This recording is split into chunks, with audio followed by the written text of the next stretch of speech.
So when you grew up, did your parents let you watch TV, you and your sisters? Well, yeah, what do you think my parents are? Well, I mean, like, my parents had pretty strict rules. Like, we weren't allowed to watch TV at all during the weekdays, and on the weekends, we were limited to the amount of time that we could watch. That's why when you watch TV and you go to the kitchen, you stop and you stand like 2 feet away from the TV for like half an hour until I'm like, David, what are you doing? What do you mean? Like you feel like you have to catch up, like you can just like walk away and like, keep doing stuff and watching TV. Well, I don't know if it's because of not watching a lot of it when I was a kid. I think it's more like I'm just mesmerized every time I watch a show that's remotely decent. I'm really captivated by it. Huh. But I was wondering, so no, we could watch TV. Really? During the weekdays? Like as much as you wanted? No. We had limited hours, but we could watch TV. Okay, so there were some restrictions. I mean, we couldn't watch TV if our homework wasn't done. Oh, yeah. Well, that makes sense. That's just like normal. Yeah, but you're like, you can't watch any TV at all? No, not during the weekdays. That's crazy town. I think we were, and then like That's it changed. Why you don't know any bands or anything. This is true. Yeah, that's very true, probably. Which I never understood how people came to know music before. Radio. Yeah, I didn't listen to the radio either, like ever, except for what K Earth 101. Existence. So I know all the oldies, but I don't know anything recent. But I feel like restricting television watching was fairly common when we were kids, right? But I wonder if that's less common now, because like when we were kids, TV was either cable or like public stations. So like we didn't have cable, so there really wasn't a whole lot to watch. You didn't have VHS? VHS, is that a cable thing? VHS, the videotape. Is that? Oh yeah, we had, but yeah, this video. Poor kid. No, but isn't there like a station? Is MTV and there's like VH something? Oh, maybe, but no, I'm talking about the tapes. No, we just had the basic ones, but. I was thinking that now there's Netflix, HBO, Amazon Prime, and whatever. I don't think if I had kids, I would restrict their watching, mainly because I would be interested in watching TV. Like when I was a kid, it was like really important that when you ate dinner, you eat at the dining table and everyone talks about their day. The kids talk about their day. It's like really important. Then afterwards, you do your homework, you play, but you don't watch TV. But now there's like, there used to be Game of Thrones, Peaky Blinders, right? House of Cards. There's no way just because I have kids, I'm not going to watch those things. And there's so much good TV it takes up. You have to watch at least 3 hours a day if you're going to stay up to date with the recent shows. You know what I mean? Yeah. I don't know. Yeah, I grew up, we could watch TV.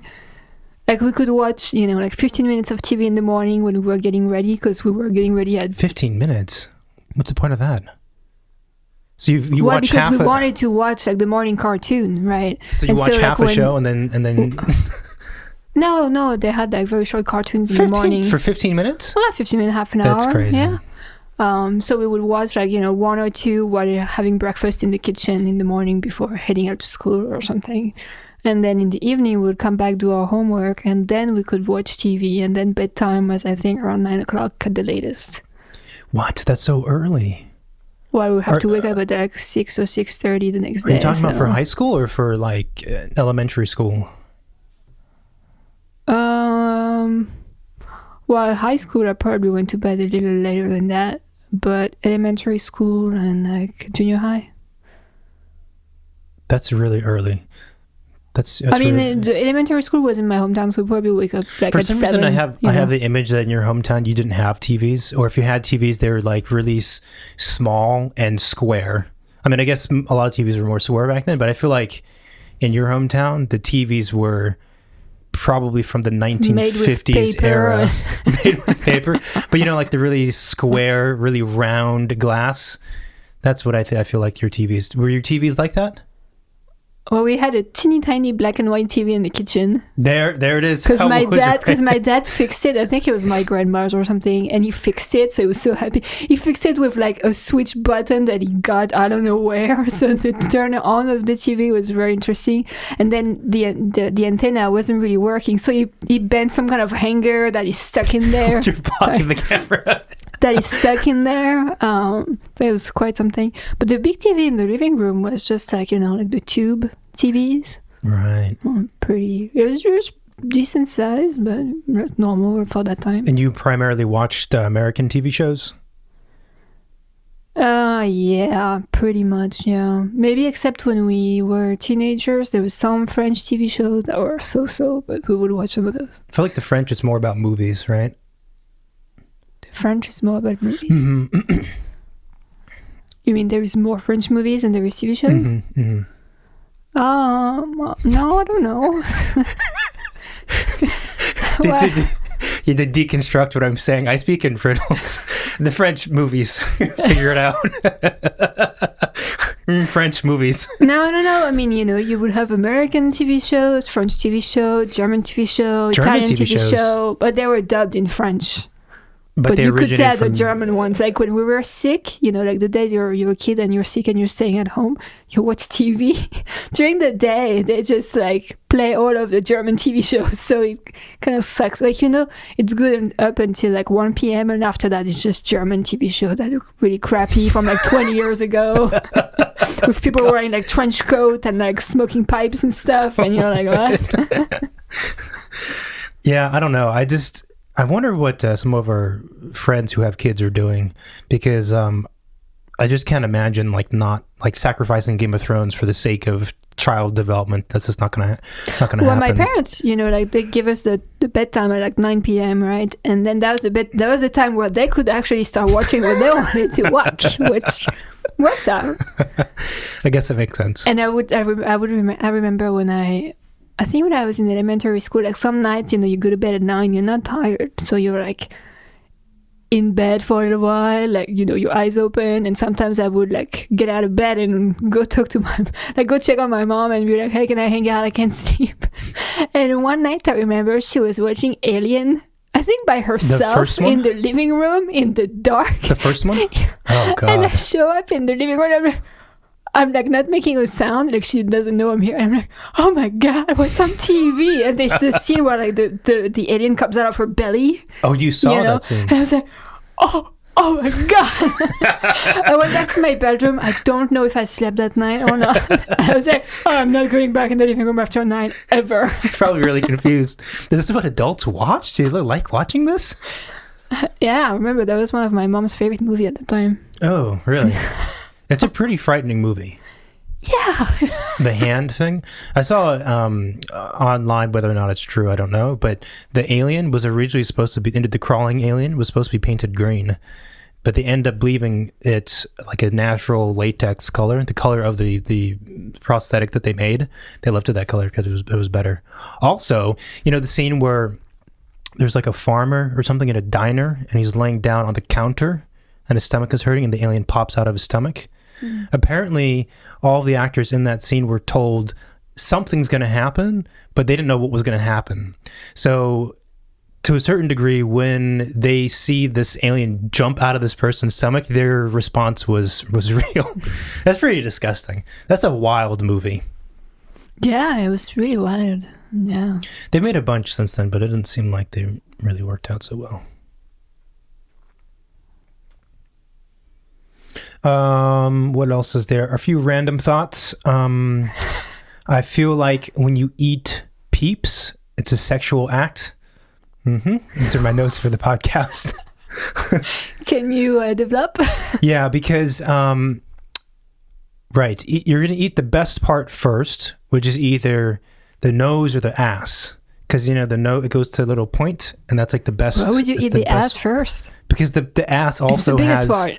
No, but the ass also comes to a little point, right? Do you know what I'm talking about? We should, when we have guests on, we should be like, all right, we're going to give you a Peeps. You're gonna eat it, and based on that, we're gonna see. No, but you know what a peep looks like, right? Yeah. You either eat the front first, like the little tip where the marshmallow goes like that. It's not really that thing. Well, that's meant to be. And then at the end, it's the same thing. You always eat that tiny bit first, right? No. Yeah. How do you eat your peep? In between cookies with chocolate. No, I mean, but I've never had a peep by itself. What? So, no, it's just it looks gross.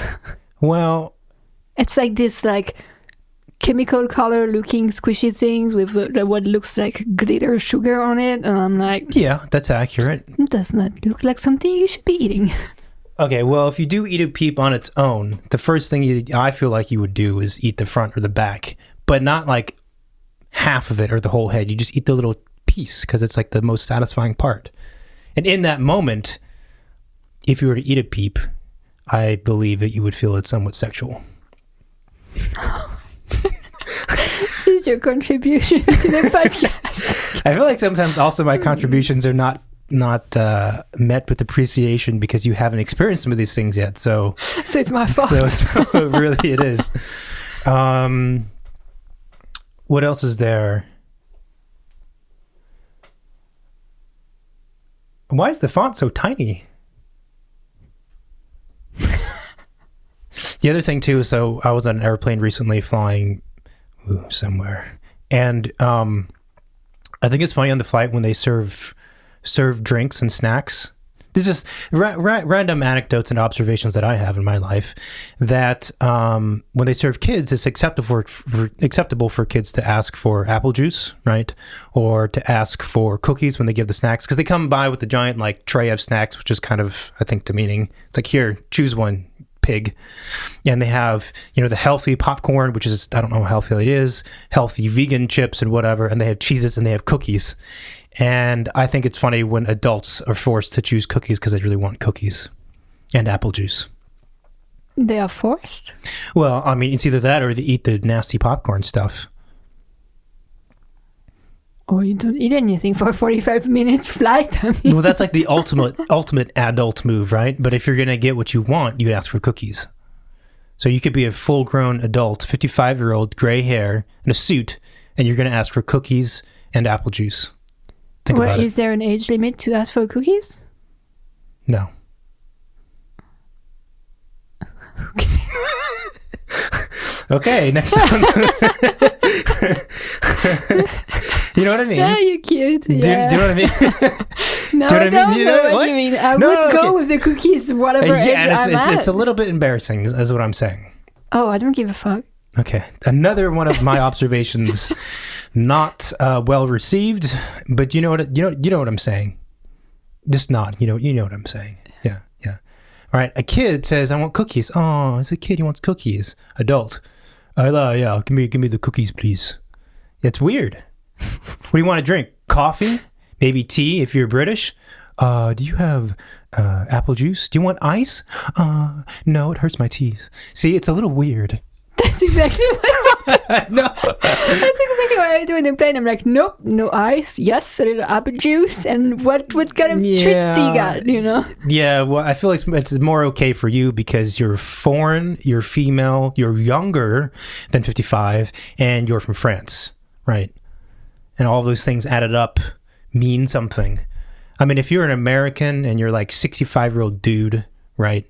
Like on a business trip, well, presumably you wouldn't be an economic, but if you're in a business or something and you order apple juice and cookies, something weird about that, right? Think about it. I don't think it's weird. I think it's weird because they have a tray and there's like 6 different things to choose from. And in that moment, it's like you're really seeing into the soul of the person, right? And because no one wants to eat the stupid sweet potato chips or the stupid corn. Everyone wants Cheez-Its or cookies. So the question really is, it's a philosophical thing of how comfortable one is with themselves. Are you going to get what you want? Are you going to ask for the Cheez-Its, or perhaps you want something sweet? You're going to ask for the chocolate chip cookies, right? Well, that's the thing. It comes down to, are you feeling savory or sweet?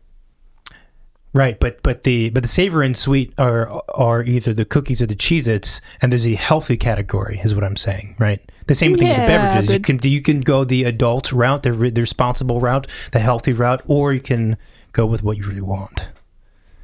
See, it's not just about snacks. It's not just snacks and drinks. When you see someone choose cookies, it says something about them. I think next time I'm in the plane, I'm gonna pick the most outrageous thing to see if anyone around me actually react or not. Or if you're the only person in the whole plane that cares about what people are picking. No, I'm sure people have noticed it. I mean, I think about when I choose my food now. It's like, it's weird. I It's always weird. think about either what will make me happy at the moment or what is the best value for the quantity I'm getting. Cheez-Its. Meaning, which bag has the most inside, Right, or which item will keep me less hungry longer, right. or which drink is gonna make me pee right away or make me tired right away, you know. Make you tired. Or if I'm getting a glass of wine in a plane, you know, and I'm planning to do work or whatever, I know I'm gonna fall asleep within the next 10 minutes. Can do that. That's a very pragmatic way of looking at it. See, I don't see it that way. I see it more as what does it say about my self-confidence in what I really want? Right. If I choose coffee, well, yeah, there is the urination factor. But if I choose coffee, then I'm expressing to everyone else around me, see, I'm an adult. I drink coffee. Or perhaps tea. I'm sophisticated, but I'm still an adult. Oh. If you choose apple juice, a little weird. If you choose cranberry juice, I often wonder if people think I have a urinary tract infection. Or I'm trying to prevent one, maybe. That also could be responsible. That's why I go with cranberry juice. You can't go with tomato juice because you go with tomato juice, then it's like you're a fucking weirdo, right? Something's weird about that. You've got tomato juice before. Many times. Yeah, and I think about those moments. Yeah. Cranberry juice, I think, is right? It's healthy, it's sweet, it's satisfying. It could be perceived as a drink you would have as a kid, but not really, because it prevents UTIs. Yeah. Well, you see, every time I hear cranberry juice, I think UTIs. So every time you ask in the plane, I'm just like, does he have a UTI? I don't know about him. You should announce it. Or every time someone else asks, I'm like, oh, watch out that person when they go to the bathroom. What? It's not contagious. Also, apparently random, but apparently in Chernobyl, that radiation was not contagious, and that according to some people, that there's no way the radiation from the pregnant woman would have been like delivered to her baby. You know, in the credits, they said that the baby absorbed all the radiation. That people were saying that's not how it works, which is kind of disappointing. If you So think she about it. absorbs it, but her baby doesn't. I don't know. Makes sense. I don't really know Baby is like right there. I don't really know how it works. Yeah, but there is skepticism. Were they Russian critics, Russian journalists, Ukrainian? Yeah, I don't know. Maybe. Well, let's see. Burning through my list. So, sexual peeps, flying and eating cookies. I think it's really bizarre. Something else that I mentioned at the very end of our 2 episodes ago recording, which might sustain a conversation longer than 30 seconds, is reasons why the design, well, specifically the architecture community, but I think this can expand to the design community as in general. Let's say the architecture community is held back currently, and what's preventing it from becoming more successful and more respected, I guess. I guess respect is the big thing, right? No. Sure. So, no, not really. Not really respect. What do you want then? Money. Okay. Respect and therefore money and better pride, whatever. Yeah. Well, we're going a really serious topic now. I'm just going down the list. Okay. I mean, let's see. Yep, that's all I had. The other thing was to look at the Evolo skyscraper competition, but I'm kind of tired of looking at skyscrapers, and they seem to be the same every year. I mean, yeah, it's time to reinvent the skyscraper, I think. That's what they're trying to do, but they're not. No. I think if you looked at the last 5 years of Evolo skyscraper entries, they would all the projects, every single one would fall into neatly maybe 4 categories. There's the what do you call it? Shantytown, favela kind of thing, right? There's that one, which always in those, it's like the biggest problem with most of those towers is they don't think about the spaces between the fucking buildings, the individual pods or whatever, houses, offices, or whatever. It's just like a clusterfuck of stuff, but no one actually talks about the spaces between them. I don't understand it. Well, then you always see it from the outside. You never see what the spaces are inside either. Yeah, because then you get into just, like light and it's just a framework system and stuff gets plugged in, but it's like you're supposed to look at how it's like to be there, right? And you take ladders everywhere to get to places. It's like, it's never explained. It's ridiculous. There's that one. There's always a floating tower, which I think is kind of a cop-out, to be honest. You know, it's like suspended from a hot air balloon or something. Like, it's not really a tower. It's not a tower. It's a hanging structure. It's not a tower. There's some kind of farm thing, right? There's always some building that's basically just an ecological structure. It's not really meant for inhabiting. I feel like there's another. Oh, there's one that goes underground. Ooh, into the earth instead of above. That's 3. What other categories are there? I think those are pretty much it. That might be it. I think, yeah. That might be it, yeah. So, anyway, but what I was saying before is that I feel like the reason why architecture community has not gotten what it wants is because we are holding ourselves back with our because we're hyper critical of ourselves or each other within the community, and we're more interested in just having that conversation amongst ourselves rather than focusing on the biggest problem, which is a relationship between us as a whole community and everyone else. And I think we spend a lot of time focusing on internal problems that only we see as problems and no one else even understands, and we don't think about anything else. And part of this thought I had was furthered by an online forum thread I saw recently, and it's for architects, and there's a big debate about how the forum is moderated, because there's some key people on there that contribute very often, but they're kind of assholes, really, at the end of the day, to a lot of people on the forum. And so it's like, the forum is fairly long compared to a lot of the other posts, and it's just bickering back and forth between people arguing with each other about why someone's an asshole, why they're not an asshole, how people should respond to other posts, how they don't respond, and et cetera, et cetera, et cetera. And browsing through the thread, it was extremely disheartening and discouraging and pathetic, really. And it's kind of like, if all of you on this thread took that time and energy instead of putting it into this thread, and you did other more productive or positive or just nice things with it, then I think as a design community, if everyone did that, we'd be much better off. And I think we don't do that, and I think it's a waste of energy. And it's like we're not getting it. We're like missing the point or something. Do you know what I mean? Does that make sense? Yeah. But I don't know if I feel like it's kind of what society is, no matter what profession you're in and what forum and what website you're on. I feel like that's just how people are now. But I mean... And you would think that, an architect, you're educated, you're open-minded, you have a critical spirit, that you would be a little better than that. But in fact, no. Well, I think there are a lot of specific issues to the thread that I'm talking about, and because it is an online forum and people don't use their actual names, so there's a lot of kind of layers to it. But I don't know, that's just one example of something this week that I was looking at, and it kind of reminded me of this idea, and also because being involved in the academic realm, it's like you see teachers, universities, students, everyone becomes super investigated in something, but I think we forget how detached that is from everyone else. And that's not to say we shouldn't become super investigated in research or in projects or whatever it might be,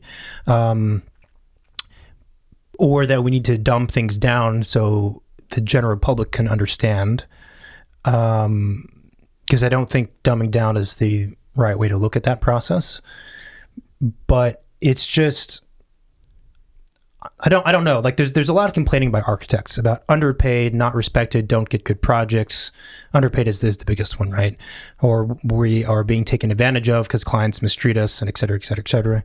And there's many things you can do to fix those things.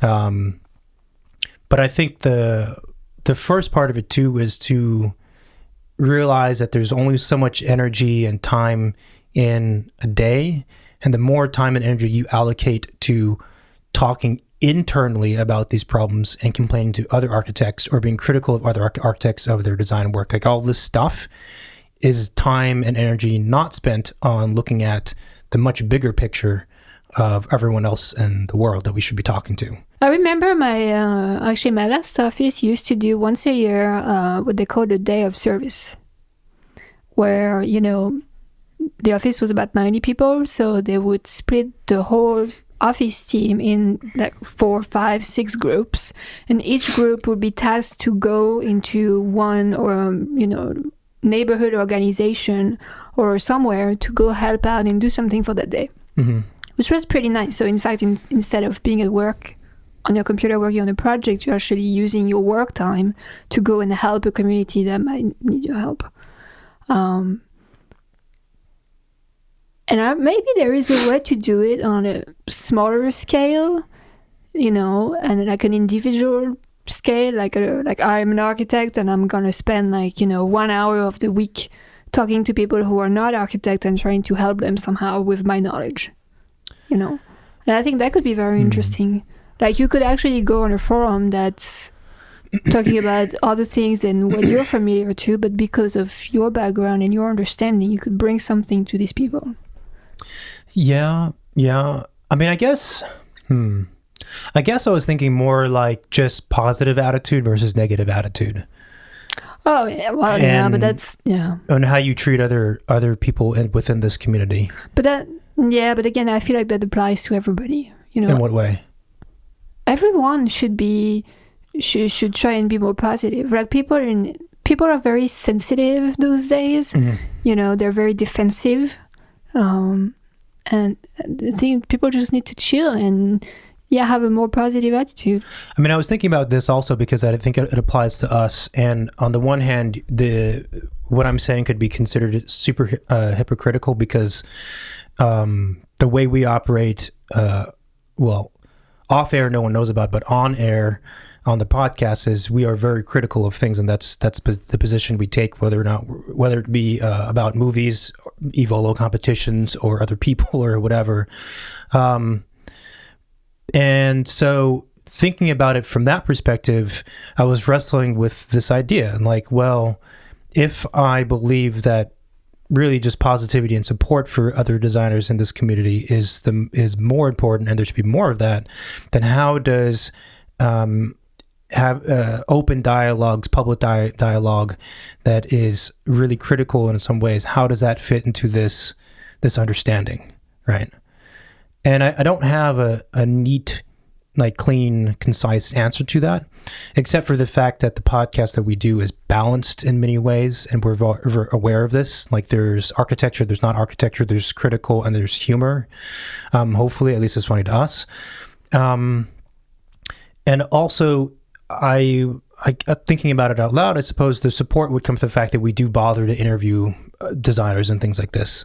And we interview them because either they're good people, they're fun to talk to, or they have something good to say, whilst personally they might be assholes. I'm not saying anyone we had on were assholes, but this is the kind of the mix.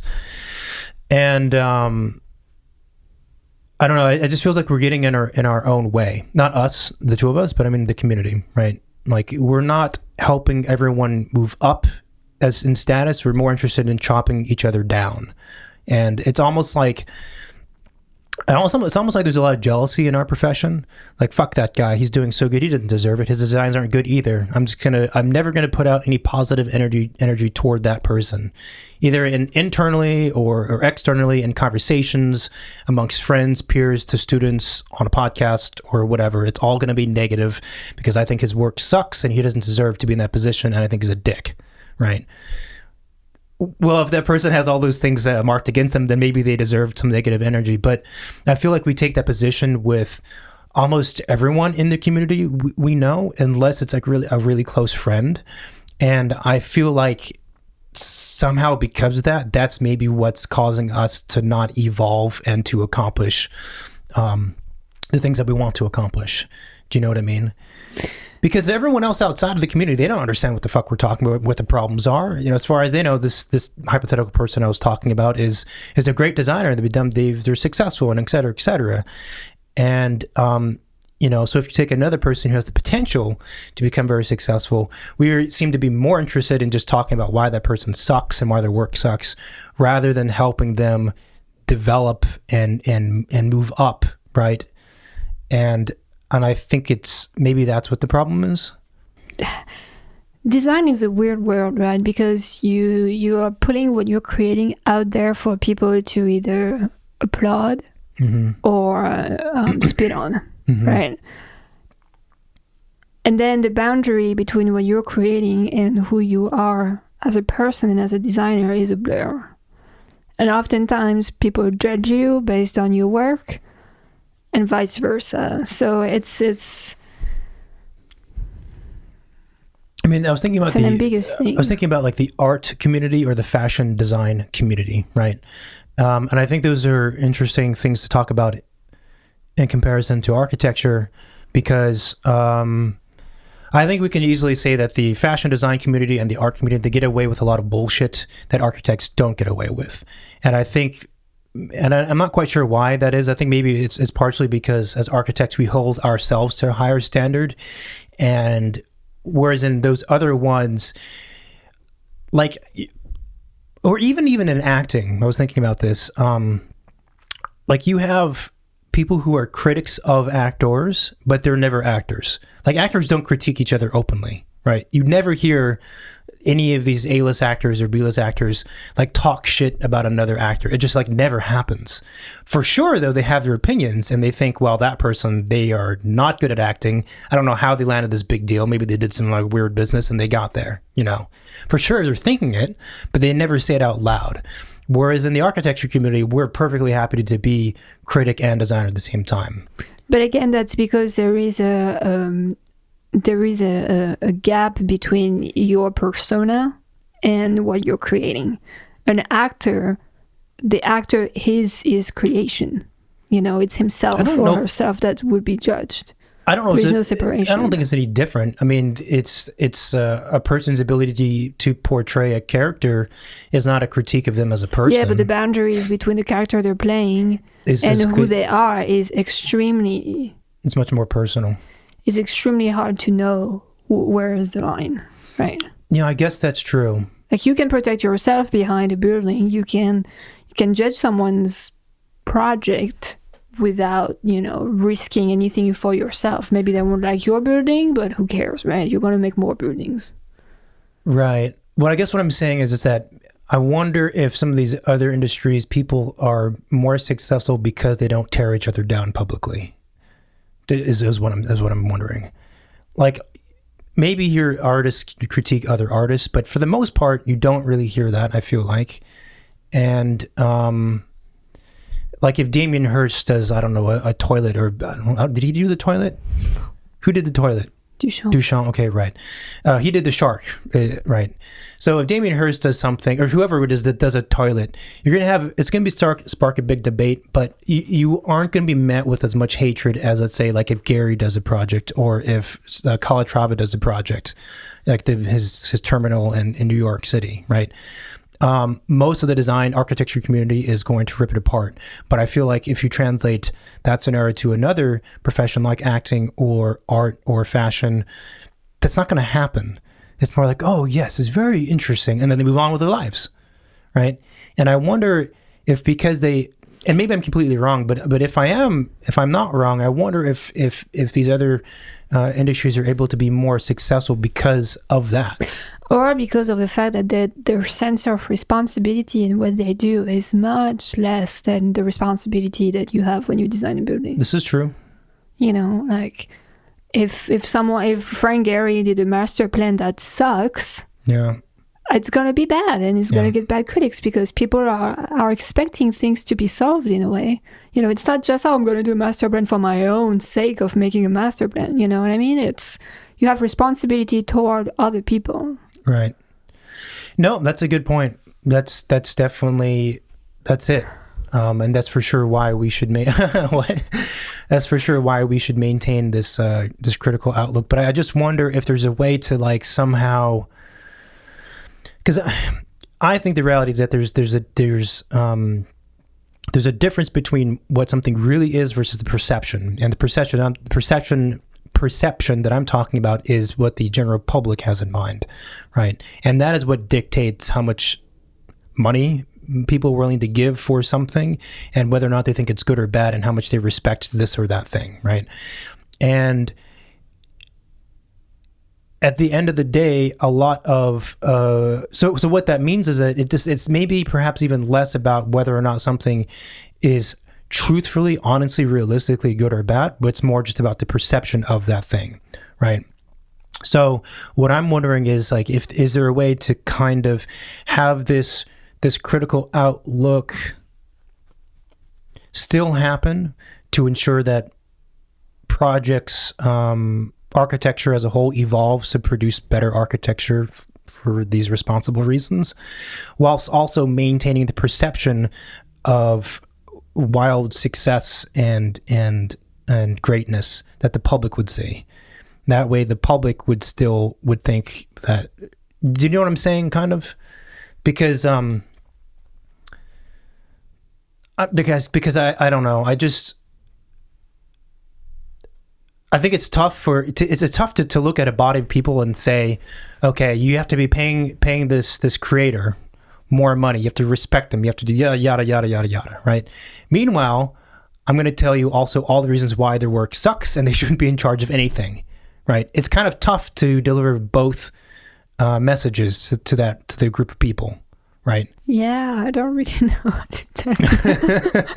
Give me the answer. You know? But going back to what you were saying about, you know, how people are behaving in forums and stuff, I do think that you're pointing at something that's right in the fact that the architectural community needs to feel more like a community. Mm. Yeah, you've said that before. And you know, it's not like we are competitors of each other. In the same time, we're a giant team of professionals who learn the same skills throughout countries and different schools and different techniques and all that. So there is something that unifies all of us, right? And I mean, you don't have to be friends with all the architects in the world, but the fact that, you know, you're one of the few architects that exist, I think you should feel good about it, and you should try and preserve that profession and do things to help the profession. You know, it's like if you're a species of animal, right, that's disappearing, you want to protect that species. Well, it's the same thing. I think we should help out each other to make sure that we survive in a way. Yeah, and the kind of team sports analogy is an interesting one, because we're on the one hand a team, like you said, but we're also competitors, and it's a weird state to be in. And it's sometimes I feel like, you know, sometimes this is a really stupid analogy or example, but it's the only one I can think of. Is, you know, in the Avengers. It's like the Avengers are bickering amongst each other. They have their own problems, but then Thanos comes and it's like, okay, nothing else fucking matters because we have this other issue to deal with that's outside of our little group. And I often, it's a terrible example, but I often feel it's the same thing for us. It's like we're bickering, we're complaining, we're telling each other why the other person is bad or wrong or not talented, and in the meanwhile we have this other large looming issue that we don't think about really. And maybe the thing is we have to consider ourselves more as a team and less like competitors, individual competitors. I'm trying to think of another example to that.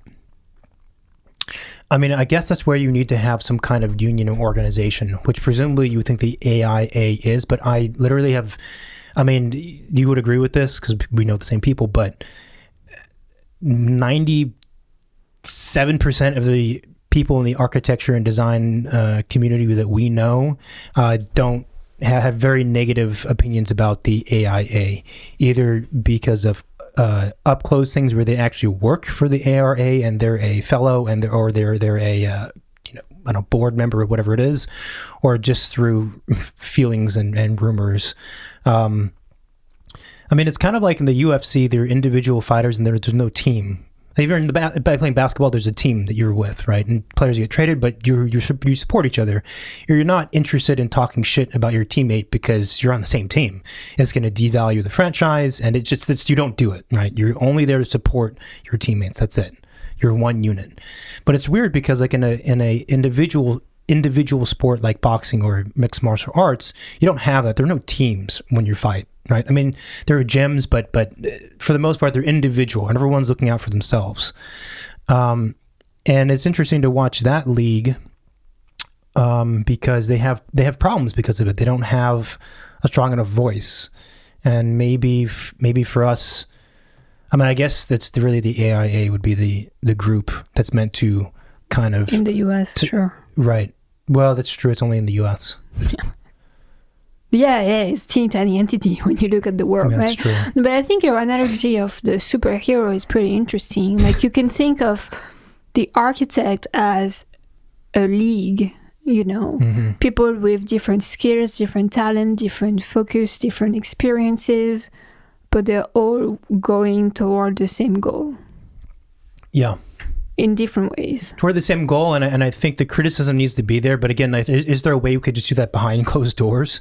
So it's like, if there's only 6 architects in the world, right, and you're trying to get everyone else in the world, clients, to pay you more money and things like this, and then between the 6 of you, you sit in a closed room and say, okay, look, you're better at this kind of project. You did this thing last time. The other 5 of us think it's not good. It has flaws for these reasons. You got to work on this part of what you're doing, right? Okay, good. Now when we go out to the world and we talk about who we are, we're not going to talk about how shitty you are as a designer and all the things we mentioned behind closed doors. We're going to talk about how great you are to sell ourselves to get what we want.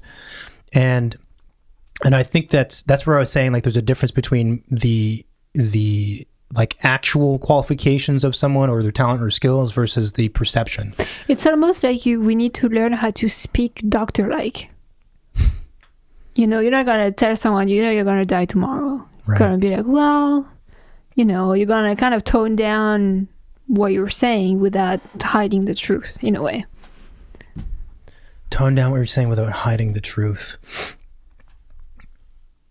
Yeah, I mean, or to be honest, on the more extreme end, just do everything you can to big up and support everyone else in the architecture community, unless they're doing something horrific that's morally unacceptable. But outside of that, it's like maybe nothing but support is the thing that we have to do in order to get the kind of respect that we feel like we deserve, and we do deserve, I think. Right? Maybe that's the thing that we have to do. Even if you think his work sucks, it doesn't matter. We can talk about that internally, but as far as everyone else in the world knows, they're doing great, and you should keep paying him a ton of money and keep paying me a lot of money and giving us more responsibility. Right? Because I just don't see how you could tell someone, yeah, this person is not good, but also still pay them more money and pay me more. Like, it's like a hard thing. But that's the thing. If you have a negative attitude toward the profession publicly, right, you're deteriorating that profession. Yeah, exactly. And you're not helping yourself out in any way because you're just complaining without acting. And the people who are going to hear your complaint might be the people who are hiring you, who are paying you. So, if they hear a lot of complaint, they're going to think like, okay, they don't deserve that much money, or they don't know what they're doing, or it's a shit show, or, Yeah. I mean, it's the same thing when you have an office, right? You wouldn't tell the client, like, oh, here's Dan. We actually don't like Dan. It's kind of a douchebag, and he's not a very good designer. You would never say that. You'd say, oh, Dan is now a senior officer. He got promoted to senior associate. a title which, like, at least in New York City, like 90% of the time is just means nothing. It exists purely so that the firm can make themselves look better to clients. You have a senior associate named Dan on the project. Meanwhile, inside, everyone's like, well, fuck Dan. He didn't do anything. Wow, they can charge, a third more. Exactly. Dan only makes like $100 more per month. But maybe that's the thing to do. Maybe it's like that kind of mentality we should just apply across the board to the entire profession, which I can easily imagine for a lot of architects / critics out there that would be extremely difficult to do. And I don't know. I used to think for a very long time that the best way to operate is just to call it what it is, and like that's it. And that's the only way that kind of evolution and progress is made. And there's definitely truth to that. But I think there's this other issue of just perception, and then also the fact that I think we have to understand that, again, most people don't know what we're talking about. Most people don't know, and most people don't care about they what we're don't know talking and they about. don't care. But they do care if they hear negative things and they can sense it, right? Yeah, because everyone likes negative things. Everyone likes, well, there's that aspect too. That's why the news is terrible. Like, I cannot, like, if there is one thing, and I'm being positive right now, if there is one thing that I can live without, is watching the news.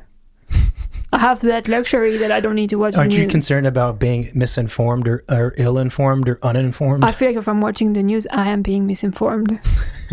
I feel like this is the zeitgeist of the millennials, is it's just distrust in things and just doing it on our own and forget everyone else that is already established. Anything else that was already established. Yeah. I mean, can you blame the millennials really for having this kind of outlook if they do? Not really, right? I mean, you look at all the stuff, it's like, well, yeah, we're not going to trust anything that came before us. It's crazy.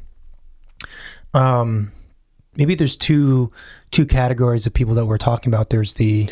But is that also because they are like the actors and the fashion designers of that status are valued just because there are a handful of them? Well, that's what I was going to say. So maybe there's two different categories. There's like the upper tier celebrity status types of people, and then there's everyone else. And maybe I'm conflating the two. Maybe that doesn't make sense to do that.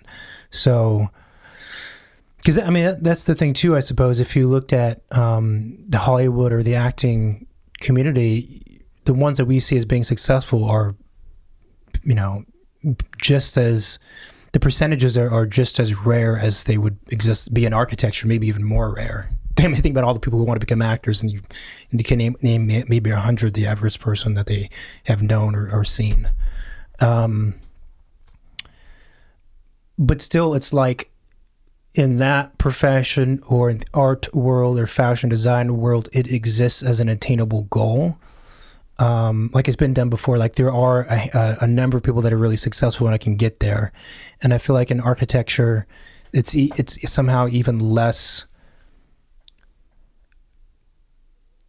It's less that way. So like when people go to Hollywood, it's like, I want to make it as a star. I want to become the next Robert De Niro. I'm going to make it, right? But if you're an architecture student or to-be architect or a young architect, there's not really the sense of making it, right? There's nothing to be made because, it doesn't happen really. Like it's kind of like there's certain markers, I think, for other professions. Like if you do this kind of project and do this TV show, do that movie, then you've made it, right? Or if you have your own restaurant or something, you've made it. I guess in architecture, though, you could do a building, you still wouldn't have made it. I don't know. But what does it mean to make? I don't know. To make it, I don't know. It depends for everybody. I don't know. For an actor, it's going to be being famous, being on TV, being in a movie. For an architect, it could be you manage to have your own business and you're not going bankrupt, so I guess you made it. Or you designed the biggest building in the world, so you made it. But I guess in those other ones, if you make it, then you're making a ton of money. That's the thing, right? If you're an architect and you make it in terms of actual things accomplished, tangible, like, projects you've created or your firm you have, that doesn't mean you're going to make any money at all. I mean, not in the way that I'm talking about, right? You'll be profitable, but it's not like you've made it. in terms of how much money you're making. I suppose that's the distinction. And that's the part where it feels kind of, it's not very encouraging in that sense. Like, if you make it in these other industries or even sports, like, you're going to be set for the rest of your life. Yeah, but we're talking about very few people, like if you join architecture and you wanted to get to that level of making it, then you probably picked the wrong profession. But that should change. Right? That should change. Yeah, but we cannot all make it. Otherwise, nobody is making it. I know, I'm not saying that everyone should make it, but it should be felt and more understood that if you succeed in this profession, then you're making a ton of money. Well, I think the biggest problem that you're underlining is the fact that architects, even if they work on big projects, they don't make as much as the project. Or even real estate. Bringing or costing. Yeah, real estate. Or anyone else on the project. That's the biggest problem. Yeah, real estate is an easy one, right? An easy one that's maybe more related and less in the arts side of things. Like, if you make it as a real estate agent, you're making a lot of money. If you do bigger projects and they're sited in better locations and they're of a certain luxury type or whatever, and you've made it, then you're making a ton of money. That's totally not transferable to architecture, though. And I think that's really probably one of the biggest issues with the profession right now, that a ton of people are complaining about on multiple forums and stuff, is how much money you make as an architect. And when you think about all of the stuff that the AIA, the AREs, like everybody's teaching you on, the fact that you, the architect, are responsible for everything on the project, everybody coordinating, be there, like checking, talking to clients, do this, do that, wear all the hats that you can list on the project. For what? At the end of the day, well, the project is going to get VE'd. Your client is going to complain because you're late on your schedule. And at the end, you're not making enough money out of all of this time and energy and responsibilities and risk that you're taking. And I think that's... I think I understand why the community is not a community, because it is hard to feel good about a profession when you feel like you're not... You don't get what you should be getting. You don't get what you should be getting, and then there are others out there who are actually going to charge less than you to get the work. I mean, because I think there's a big split between how much clients are willing to pay, and therefore what kind of firms we're talking about. You have call them luxury, for the lack of a better word, firms, and they're not really a problem. They're not the issue. The issue is everyone else who's just below that, who's competing. And if you're below that, then you're competing with contractors on smaller projects who are going to, charge a fifth of the price or something. That's where the trouble really lies. And the first thing that you hear from a lot of these kind of marketing groups is that we just don't compete there. The 80-20 principle, right? That 20%, or even 90-10, but let's say 80-20. The 20% of the clients are the ones that have 80% of the fees or something. So you go for the 20%, right? You don't even worry about the 80%. But if you're going to talk about the profession as a whole, then the 80% is what is the issue. And maybe the thing to do is well, one is to stop the bleeding, which is to say that there needs to be minimums we charge. And don't accept work if it's, it's easy to say and then done, but don't accept work if it's for no money. Yeah. Because you're just encouraging bad behavior. It's like accepting jobs that aren't paid. Yeah. You can't do that. So that's the first thing that would have to happen, right? To kind of...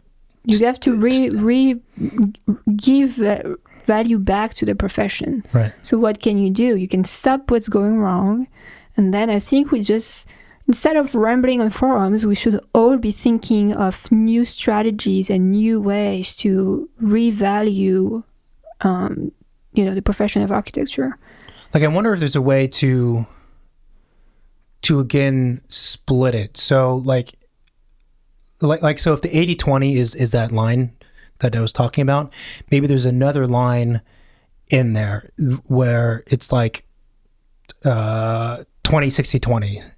So the very bottom 20% you don't even think about ever. You just leave to the contractors. Fine. If you're only going to pay that much, then you are not going to get an architect, period, right? and then maybe that would be part of the solution too. Or like that bottom percentage could go to an architecture firm, but they're going to get more of like a catalog situation or something. Yeah, and yeah. And I think part of it too is that a lot of architects are interested in helping people and doing good work, and they believe that everyone deserves good architecture to live in or to work in or whatever, which is for sure true. But they get into trouble because they take that morally sound approach and apply it to a profession where you're supposed to be getting paid for stuff. Like, it doesn't work at some point. Yeah, no, it's not charity. It doesn't. And I think that's really the lack of our training, is that we're not trained to run a business. Right. But I think that's true. But it's also that there's a lot of architects out there who are trying to do good work for little money because the clients maybe they don't want to spend it or they don't have it. Yeah. But I do, in my positive thinking, I do think that if you have some good notion of how to do good business, you can find ways to, turn these people around. And that's why I think, we should all really think about, okay, we're in 2019, projects and things are built and designed differently at different pace, at different prices. Who is out there? Who am I on that scale of designers that are out there? What can I offer? What can I offer differently? What can I offer for the money I deserve to get? How can I get that money? I think there is a lot of innovation that could happen on that side of the profession. And and architecture has never made any money. Like, maybe, I don't know, maybe in like the Middle Age or like long time ago when there was one architect for a whole city or something. Right. But now that there is so many of us. They were balling back then. But now Give me bread. But and before, maybe there was one architect for the whole city. People were not hiring architects for their houses, right? Now you have people who hire a designer to do only their kitchen. Mm-hmm. And you have people who hire architects to do master planning of whole neighborhoods. So there is a whole range and scales of possibilities. And I think we could reboost the profession of architecture by kind of rethinking all of those pockets a little better. I just think in general, we just need to support each other. And it's a question. It's a question. And we have to find ways to do that. Ways to do that publicly so that everyone else sees that there's more value to us as a team. I said, let's just create something to dethrone the AIA. Dethrone the AIA? Let's do the Marina Club. Wow, no architecture in there or anything. Just Marina Club. Wow. Yeah. Okay. No, but maybe, maybe that's what we need. Maybe we need some kind of worldwide architecture league going on. I mean, we should get someone from the AIA on here and talk to them, but it's like, I don't know. I'm not sure what they're bringing, but yeah, it would be interesting. Why does stuff cost so much money? There's another, there's like the ship that's sinking and there's a bunch of holes, and one of them is the fact when people keep working for free or doing free work for clients, those are two holes that get plugged. Another one is just the fairly significant cost of being part of these organizations that are for us. That's another hole to plug. I don't know. Maybe they need that money. That's the US. Well, that's... loans, not making any money, and paying. Well, that's not even a hole in the ship. That's more like half the ship is missing. It's a volcano. We don't worry about that part of the ship. Just don't go over there. Don't look that way. Pretend the ship is full. Don't pay attention to that. Thanks, everyone, for listening to this week's episode of the Midnight Charette. We are on iTunes, Spotify, and YouTube on occasion. Subscribe if you like what we're doing. And, of course, leave a review in the podcast app. It's a great way to show us your support. And we have a website where we have all of our previous episodes. We're on Facebook. What else? Facebook, Instagram, Reddit. Yeah, not really. Yeah. Facebook, we have a group and we have our page, so go follow that. YouTube for sure. And the website, we said, is up and running still. So reach out to us if you have any suggestions for things that we should talk about or people that we should interview, and we will see what we can do to make that happen if they meet the qualification. Yeah, just remember that we're in California and we prefer to do interview in person. So, send your suggestion to be within California. Or even not, right? Because maybe... Or even not, and then, we just ignore them. That's okay.